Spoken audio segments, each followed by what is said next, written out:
औपाद्य कुलभूषण लोणखडा निवासी नवे पाचरकर बाबा. भागातले तर हमेशाच असतात, मात्र आपल्याला दिल्लीला निवास करणारे तर कधी यवतमाळची हवा बघणारे रविराज बाबाजी हे आहेत. बाबा म्हणतात पलीकडे पाय. आमचे असनाख्य मानभाव, त्यांना तर काही कारण नाही कुठे जायला, ते आहे जरा. आचार्य श्री जयराज महानुभाव लोणारकर, आचार्य श्री कोलेकर बाबाजी वडशील, आचार्य श्री वालेराज बाबाजी माळवाडी, आचार्य श्री जावले बाबाजी, सर्वांचंच नाव घेतलं. आचार्य श्री डोकेकर बाबाजी, दत्तराज बाबाजी, आमचे सव्वाशाच्या घरातील सर्वेच महंत बाबाजी,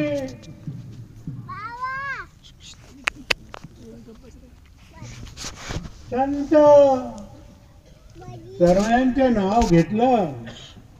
एक छोटासा दाखला मला आठवतो.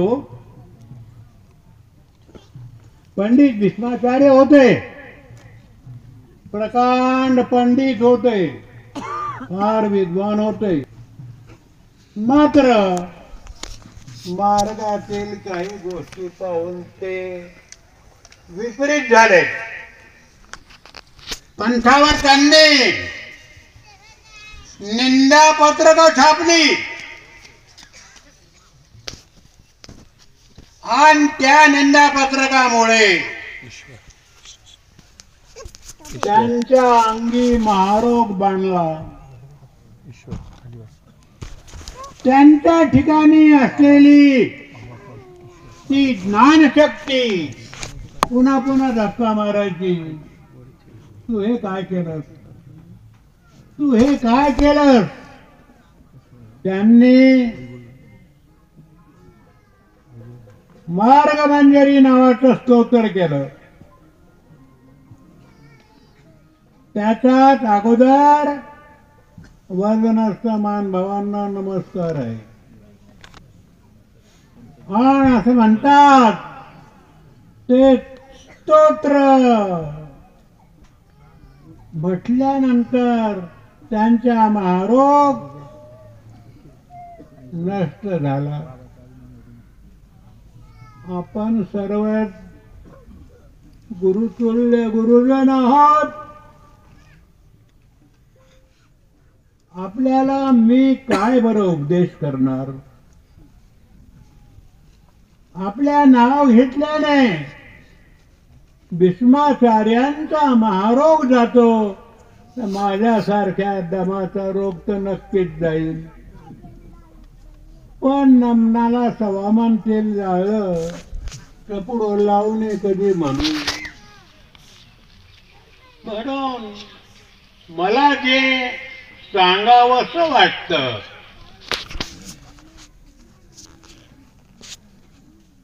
सगळ्या गुरुजनांना सविनय, साध्वी आया भगिनींना सविनय दंडवत प्रणाम करून मी माझ्या दळणाला सुरुवात करतो.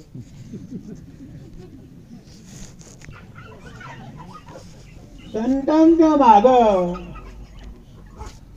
दोन कामं असतात. कोणती कोणती काय सांगायचं, नाहीतर मागायचं. आम्हाला पासोडी द्या, आम्हाला दासोडी द्या, आम्हाला गहू द्या, आम्हाला काही डाळ द्या, हे मागायचं. नाहीतर सांगायचं. प्रस्तुत प्रसंग मागायचं तर काही नाही. मी आपणाला गुरुजनांचा तर हिस्सा बाजूला केलाच केला. संवाद साधायचा तो फक्त वासनिकांशी. उपदेश करायचा तो उपदेशाला, दीक्षिताला नाही. हे गुरुजन आहेत, यांनी परमेश्वरासाठी संपूर्ण जन्म समर्पण केला. यांना बरं काय उपदेश आपण करणार. बोलायचं वास्तविक बंधू भगिनींसाठी. एका दर्शनकारानं असं म्हटलंय, परमेश्वराने अगोदर जीवात्म्याला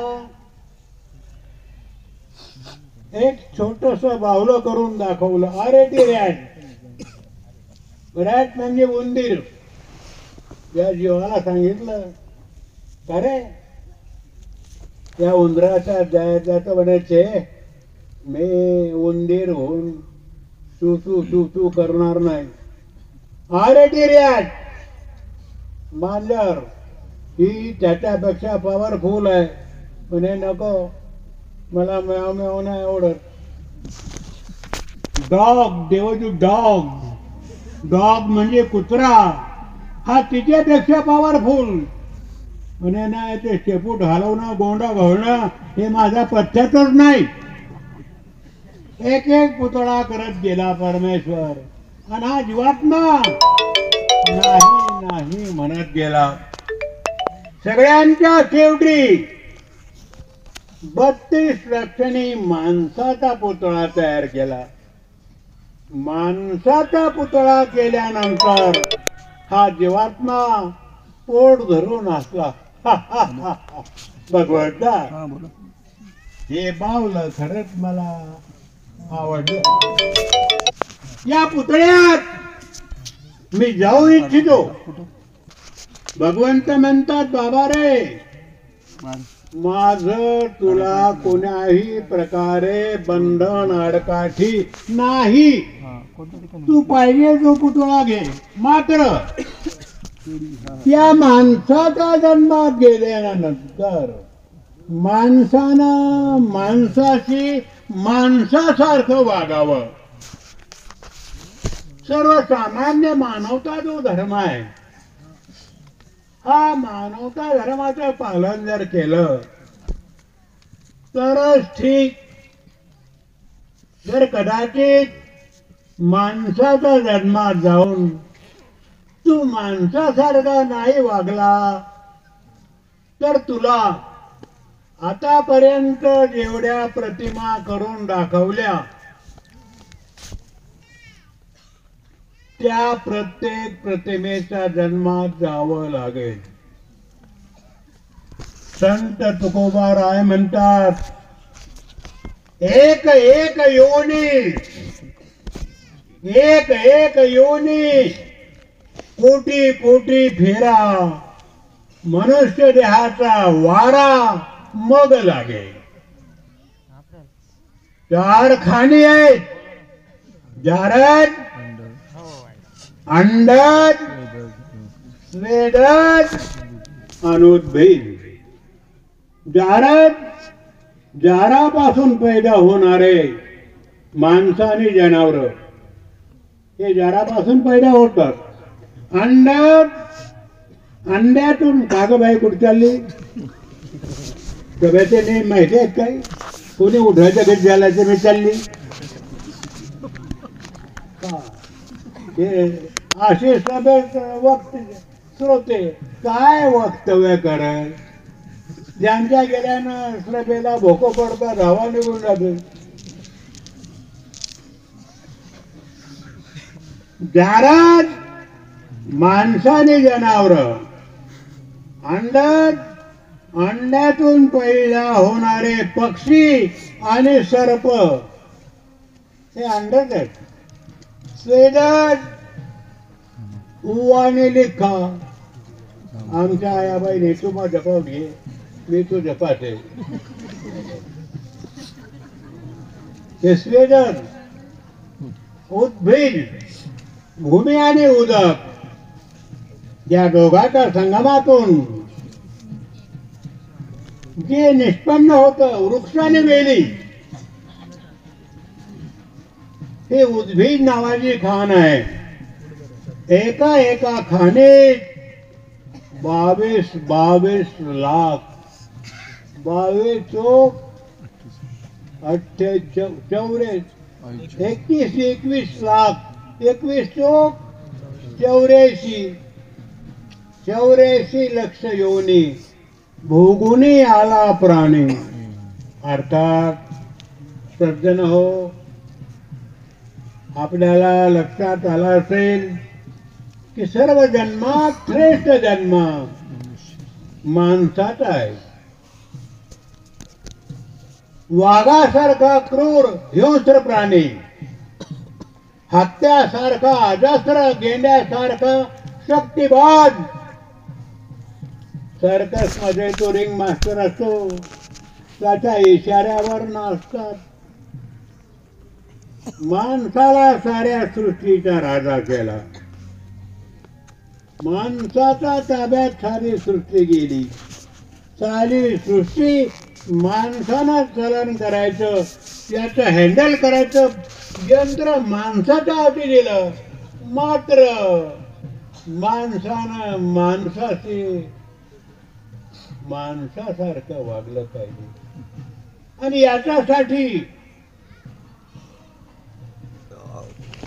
पक्ष्यांना उड्डाण कसं करावं, कुठंही कॉलेज नाही, कुठं शिक्षणाचे वर्ग नाही उडायचे. माशांनी पाण्यात कसं पोहावं याचे बी कुठं ट्रेनिंग घ्यावी लागत नाही. मात्र माणसाच्या मुलांना ते माणुसकी शिकायसाठी भारतात अपुरं पडलं तर म्हणजे 7-8 व्हावं लागतं. मार छोकरो अमेरिकेत दे, लंडन दे, अभ्यास इकडे करतात. London return, foreign return. माणसाच्या मुलांना शिकवण्यासाठी वेगळे शाळा कॉलेज काढतात. आपल्यातून या आमच्या एका धर्मभगिनीने त्या अनंताचा हाकेला होकारा, त्या अनंताचा हाकेला होकारा देण्यासाठी आपलं जीवन दावावर लावलं, अनुसरण घेतलं. परमेश्वराच्या आज्ञेचं पालन करणं, आज्ञेचं पालन या 184 योनीत फक्त माणूसच करतो. अनुसरण गाढवाला कधी देता येत नाही किंवा मांजरीला दीक्षा देता येत नाही. एक वेळा झालं काय, मांजर दूध पिते. आपण बघितलं का कधी? मात्र डोळे झाकून पिते. तिने डोळे झाकले म्हणजे तिला वाटतं सगळ्यांचे डोळे झाकले, मात्र बाकीच्याचे डोळे उघडे असतात. एक मांजर रोजच्या सवयीप्रमाणे त्या मडक्यात दूध प्यायला आली, पण मडक्यातलं दूध फार तळाला गेलं होतं. जोरानं तोंड खुपसलं, तोंड तर गेलं, तर मडकं पुढचा भाग फुटला. पुढचा भाग फुटल्यामुळे त्या मांजरीची मान अशी होईना अशी होईना. उंदर म्हणे का रे आता मांजर आपली, तर म्हणे मी दीक्षा घेतली, हे गटार माळा घातली दिसत नाही का? मग ती मांजर उपदेश करायची, कीर्तन करायची, सगळे उंदर ऐकायला यायची. आणि ती जाता जाता तो मागे राहिला, धरून घ्यायचा. आता करे मांजरीनं तर दीक्षा घेतली, ती दीक्षेच्या गळ्यात माळ आहे आणि आपली संख्या कमी कशी राहते. आणि एक जण मागं राहून पहा काय होतं. पण तो मागं राहील तो तुझ्या पोटात जातो, सांगायला कुठं शिल्लक राहतो. म्हणून एक आता शेपूट कापलं, हे बांडा जर उद्या सभेला नसला तर समजा की मांडर नक्की गुंजर खाते. एकूण माणसं असे फसवे काम करतात, पण या फसवे काम करणाऱ्या माणसांना सोल्जर ऑफ गॉड, हे देवाचे सैनिक, यांनी आपलं उर्वरित आयुष्य देवासाठी समर्पण केलं. देवा त्यावेळेला तर काही भान नव्हतं, माझ्याने तो खेळ खेळला गेला. आता मात्र मला पश्चाताप होत आहे. आता तरी तू तुझ्या पदरात घे. आन या आमच्या धर्म भगिनीने आपला उर्वरित आयुष्य प्रपंचात न घालवता केवळ आपल्या पुत्राच्या एका शब्दाने, आई मला असं वाटतं तू खरं दीक्षा घ्यावं, कारण जो दारू कुठं आहे तो दुसरा सुद्धा दारूच प्या म्हणाल ना. पुत्र मानलं जरा तर सांगाल काय. मात्र सांगणाऱ्या तर पुष्कळ आहेत, तर त्या सांगणाऱ्यांचं ऐकणारे सुद्धा असायला हवेत.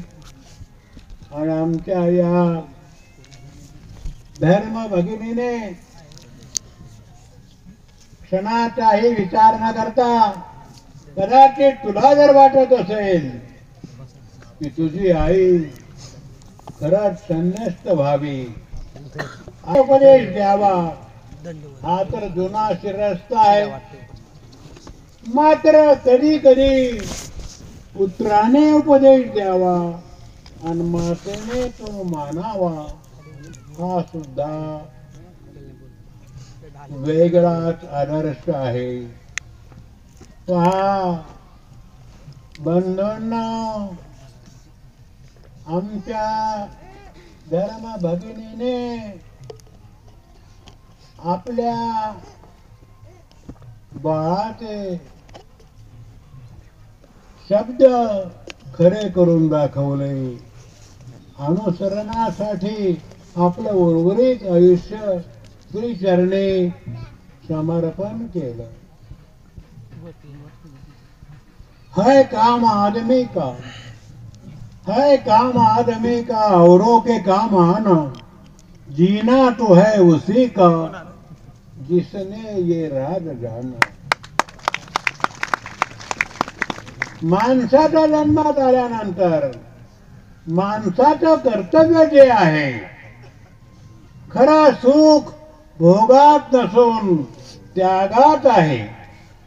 एक 1.5 रुपयाचा पेन जेव्हा खिशात असतो, तो अशोक पेन अत्यंत सस्ता पेन म्हणजे काय, मोत्यासारखा अक्षर येत होतो, लीप तर कधी झालाच नाही. कधी तो पेन गेल्यानंतर आठवण येते. परंतु आहे तेव्हा सावध होणं हे माणसाचं काम आहे. आणि ही आमची ताई आपल्या उर्वरित आयुष्याला स्वामींच्या श्रीचरणी समर्पण करून संन्यस्त झालेली आहे. तस माझ्या मागे सभेची सेवा होती, दिवा लावणे,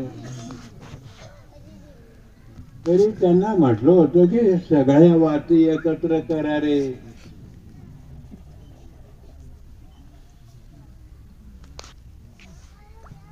दीप प्रज्वलन,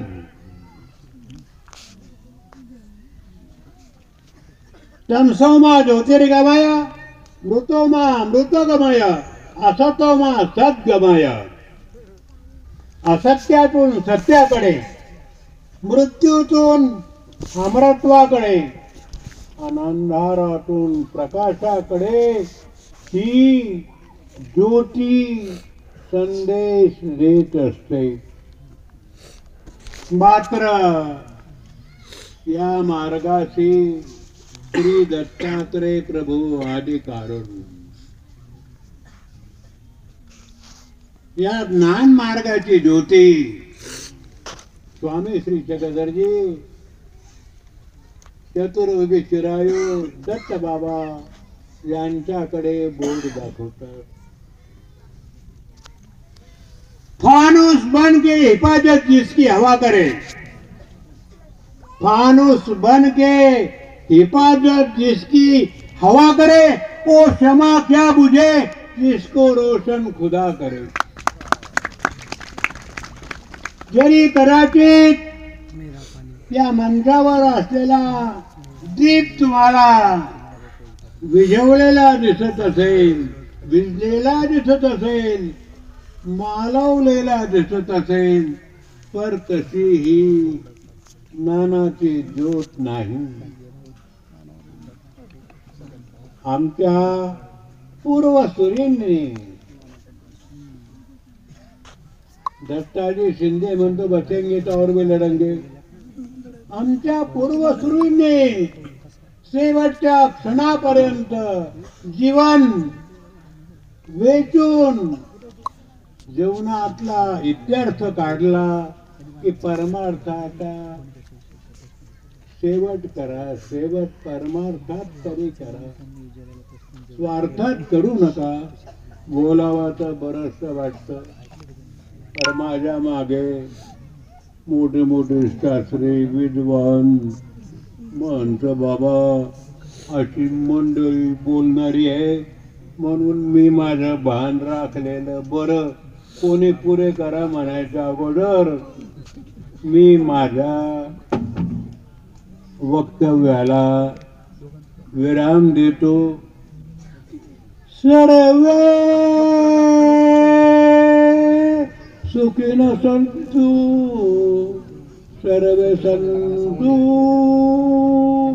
निरामया, सर्वे भद्रान् पश्यन्तु, मा कश्चित् दुःखभाग् भवेत्, मा कश्चित् दुःखभाग् भवेत्. दंडवत प्रणाम, दंडवत प्रणाम.